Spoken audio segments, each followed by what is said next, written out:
Hello. How are you? Excited to join you here. This is something we were looking forward to. Amazing. Yeah, I've been looking forward to this too. For those who might not know much about you, what's your story, especially in regards to your 2 years in the House? What did you focus on? What was your passion? What mattered to you? Yeah, in the last Congress, we had fair maps in North Carolina. I won one of the toughest races in our state, one of just six Republican seats nationwide to flip from red to blue.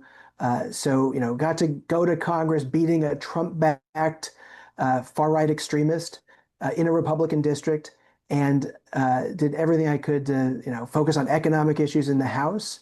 But the biggest thing that I focused on was ending partisan gerrymandering. My district was redrawn, gerrymandered away from me, and I couldn't run for reelection. And sadly, though, those three seats in North Carolina, mine included, that we lost because of a rare mid-decade Republican gerrymander, were the difference in control of Congress. If I were still in the House with fair maps, Hakeem Jeffries would be Speaker right now. So, long way of saying, gerrymandering is one of the reasons I got involved in politics to begin with, and one of the things that I continue to do everything I can to make sure we end nationwide. And the North Carolina seat for the U.S. Senate is one that you can't gerrymander the boundaries of our state. So we got a fair fight in what will be, we expect, the most competitive race for the U.S. Senate in this next election.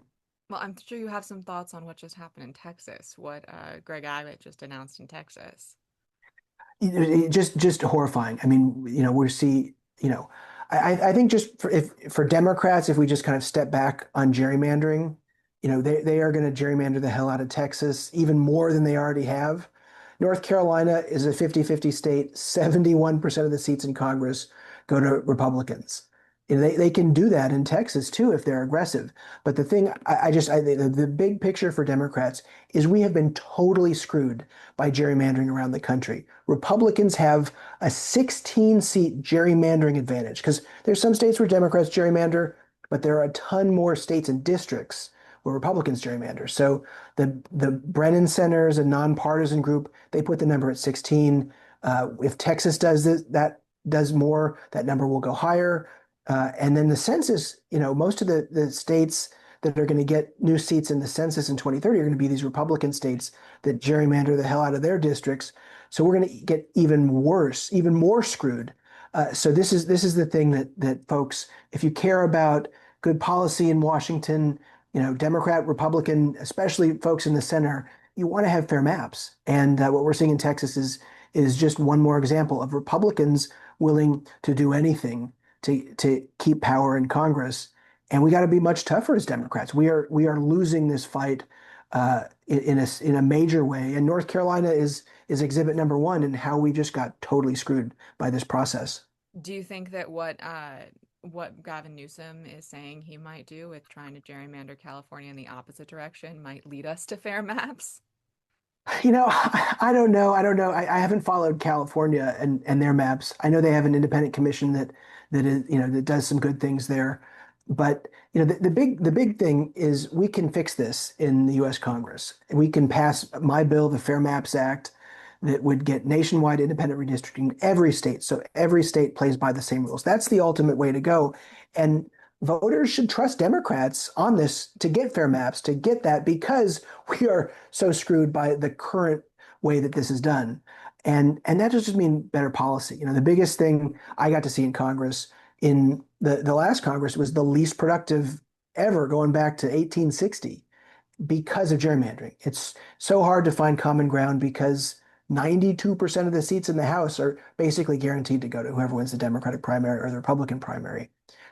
Just 8% are really in that competitive range, uh, the way the maps are drawn now. And if Texas does their thing and other states do it, it's going to be even smaller. You're going to have control of Congress coming down to maybe 20 seats that really could go either way, which is just nuts. How will your campaign change now that you're running without a Republican challenger that has a name at this point? Well, yeah, no, we set out with this campaign to send Thom Tillis packing. So mission accomplished on that front. But it's a scary time in this race and in this country. Donald Trump is going to be the one to pick the Republican nominee for the U.S. Senate in North Carolina. What happened with Thom Tillis didn't happen in a vacuum. He decided to retire because Trump forced him to. And he said, if you don't do every single thing I tell you to do, I'm going to primary you and get rid of you. And I think he certainly would have been able to do that because he has such a stranglehold on the Republican Party. But he's going to pick a far right extremist who's going to be going who will try to go to Washington, not to help North Carolina, but to help Donald Trump, to be someone who will do anything he says, no matter what, even if it's horrible for North Carolina. That's the choice. And I ran against a guy named Bo Hines who was a Trump-backed, Trump sycophant, and we beat him in a Republican seat. So we have experience doing this. North Carolina is a very independent-minded state, and at the end of the day, we're going to send someone to Washington who's going to stand up for our state, not for Donald Trump. I hope so. What inspired you to run for Senate? Because it's not a gerrymandering situation. So what's the policy or passion that brings you to the Senate race? Yeah, no, I'm running for the Senate because we've got a president shredding the Constitution in the Oval Office right now. And we've got a president who's deliberately tanking our economy with these tariffs that are going to hit working families incredibly hard in our state. We're talking about $3,000 to $4,000 a year in extra taxes that we're going to have to pay every single person because of these tariffs. This is not good for our state. That was, one of the main things that prompted me to run. But I've got a lot more work that I want to finish that I started in the House. And this is a seat that literally could be the difference in control of the U.S. Senate. We got to flip this seat if we're going to get a majority back for Democrats. North Carolina has a real track record in the last few years of electing a lot of Democrats. And, I think we got a great shot to do it. So I'm really excited because we get to send a message in this election about where we are as a country, certainly where we are as a state. And, from what we're seeing in Washington, I'm very optimistic that North Carolinians are going to make the right choice here.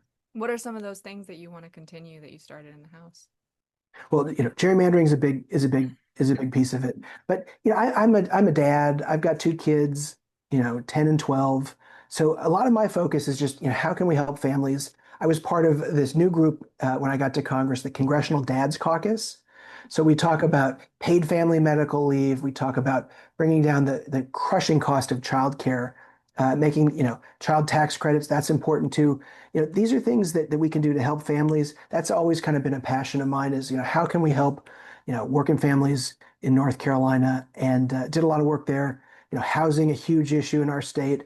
The cost of housing is way too high. Did a lot of work on the House Financial Services Committee, which covered housing to bring down those costs. But folks are, it's always about the economy. You got to send people to Washington who are focused on helping on economic issues and making a difference there. That's a big part of the campaign too. How would you have handled the fight on the big ugly bill? And what would you have, how would you have handled it both like in Congress itself and on social media talking to constituents and such? Well, yeah, I certainly would have voted against it along with every other Democrat in Congress. It was a horrible bill for North Carolina, especially. We are talking about in North Carolina getting rid of taking 600,000 people off of their health care. Nursing homes are going to kick people out. That's a huge hit for our state. We've got a ton of rural hospitals that will close because of this bill. So we are adding close to $4 trillion to the national debt. We are kicking, millions of people off of their health care, all to pay for tax cuts for billionaires. I think it's a simple message and it's the truth. Your budget, these budgets are about your values, your priorities. Trump and Republicans in Congress value massive tax cuts to the wealthiest in the US, and that doesn't help bring down the cost of healthcare. It doesn't help make housing more affordable. It doesn't bring down costs. So I think we've got a lot to work with, and and certainly I was very vocal in my opposition too, and so was and ultimately some of these issues were a big part of how we got Thom Tillis to step down. So, I think that pressure matters, and we see that all over the country. When we pressure folks, they ultimately, will hopefully make the right decision. A lot of people are looking for a senator with fight. Um, as you know, you've probably seen that all over. What, how would you fight back? What would you be doing that would be different? What would be creative that you'd be implementing if you were in the Senate right now? Well, I think number one, we have to use our leverage where we have it. And we have the ability to stop bills in the US Senate, budget bills. If Republicans can't do it on their own, which I don't think they can, we ought to extract significant concessions. So we got to fight a lot harder. That's something I've taken to heart during, my time in Congress, during this campaign for the US Senate, traveling all over the state, doing town halls. I think showing up matters. But frankly, if you're not Cory Booker speaking on the floor of the Senate for 25 hours, you're not doing enough. You're not meeting the moment. We need people who are pushing and fighting a lot harder. I can get into kind of specific stuff that I proposed. I think that would make a big difference. There's a lot we need to do better. The thing I did a Washington Post opinion piece right after the election, calling on us to borrow from the British and form a shadow cabinet. So this is technically a Democratic opposition cabinet where Schumer and Hakeem Jeffries would appoint, a Democrat in the House or Senate, some of our best messengers to be counterpoints for every cabinet secretary that Trump appoints.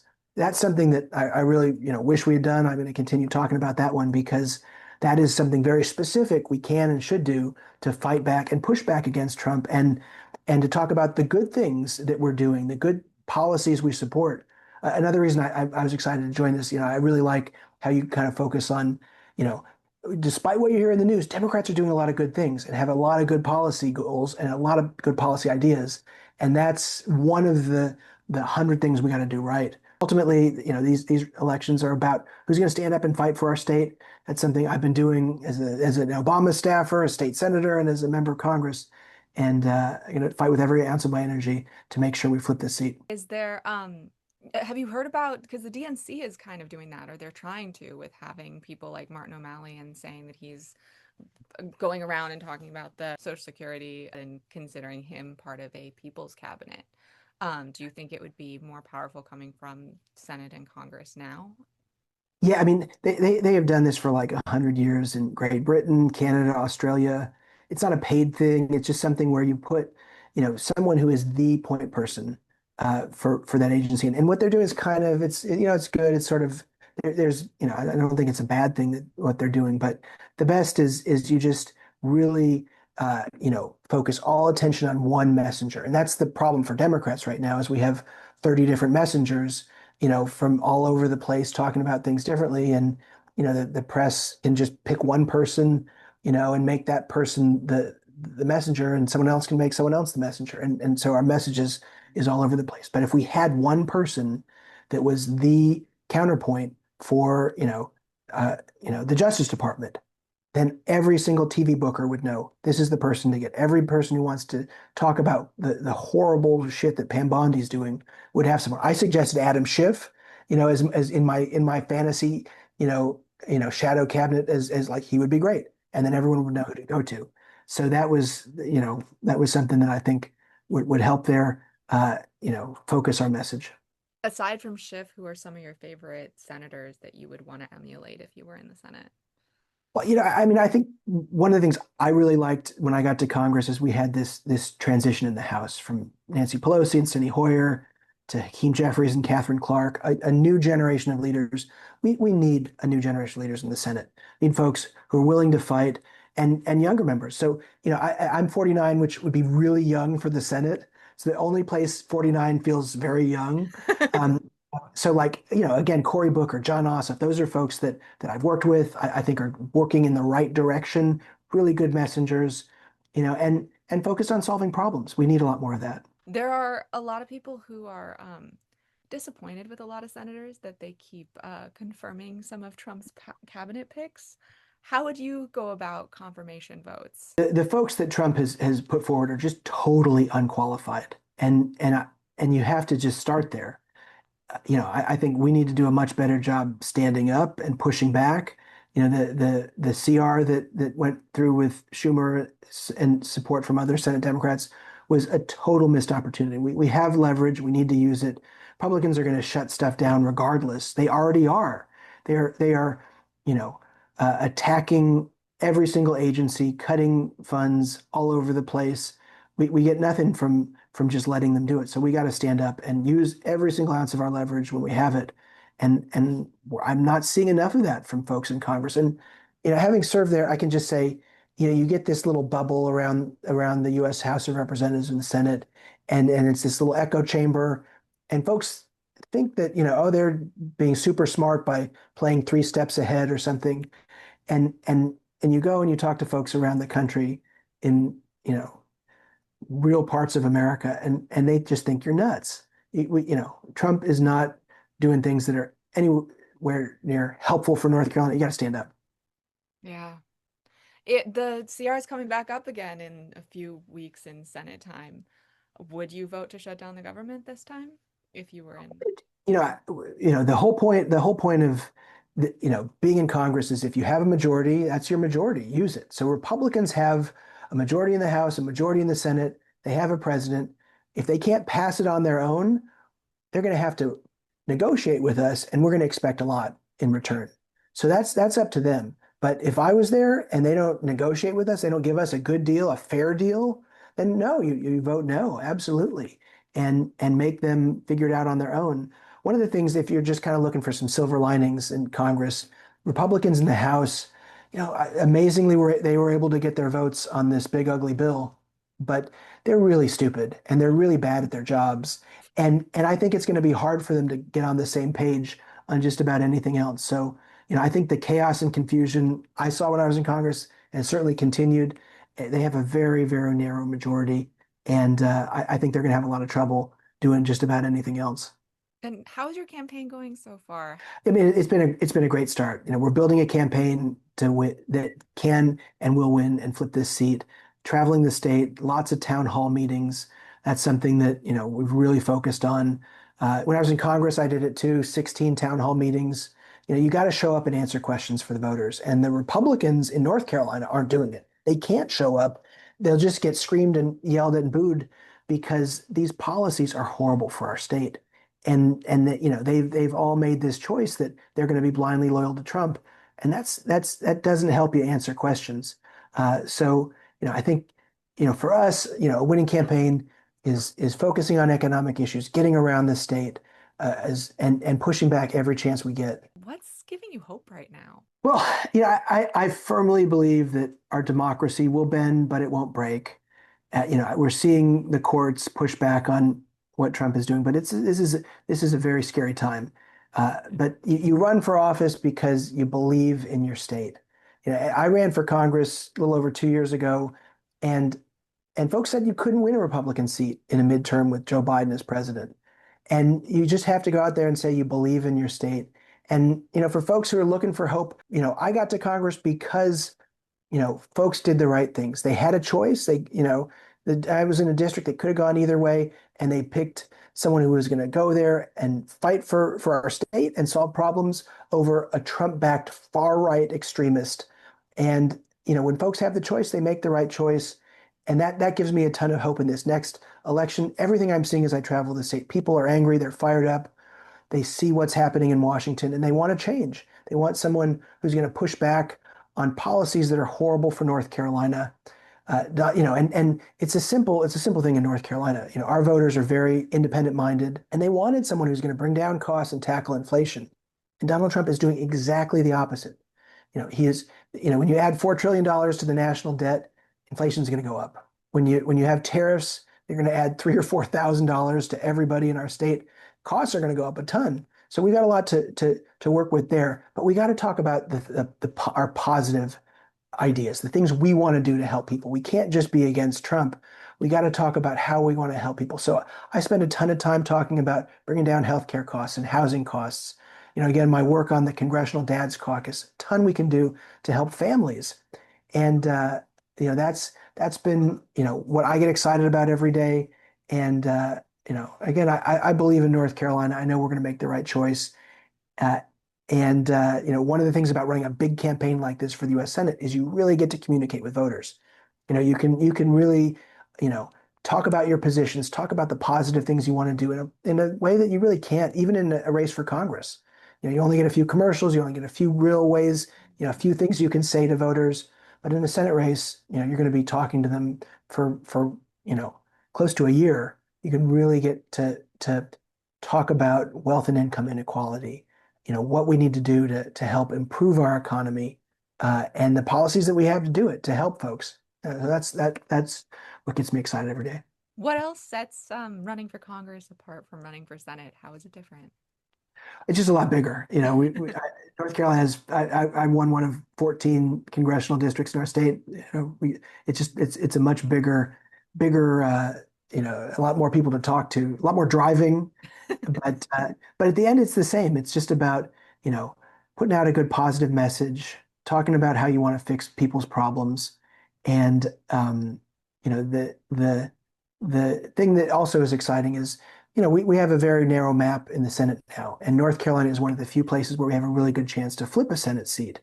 And you're looking at, Maine is maybe the other one. We got to hold on to a tough seat in Georgia and Michigan, but it really kind of just comes down to a few states where, we have a real good chance to do it. And, that matters a ton. This could be the difference in control of the U.S. Senate. If we can't flip this Senate seat, it's going to be really tough to get a majority anytime soon in Washington. So a lot is at stake here, really focused on making sure we flip the seat.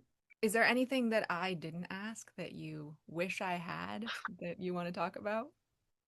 No, I think you got it. I think one of the only other thing I would just kind of mention is if you're talking about things we need to do right in this next election, we need to do a better job getting out our positive ideas, talking about the good things that Democrats are doing, but we also need to build up the Democratic influencer ecosystem. Republicans have 3 times the reach that we do. So anytime I get an offer to come and talk to folks like you who have a really big following, so I want to do that just to help, lift up the work you're doing because we need a lot more of you. We need a bigger reach for folks like you because Republicans are beating us there. So anytime I get a chance to help the good work that folks like you're doing, I want to do it. So you asked me to come back, I will be here.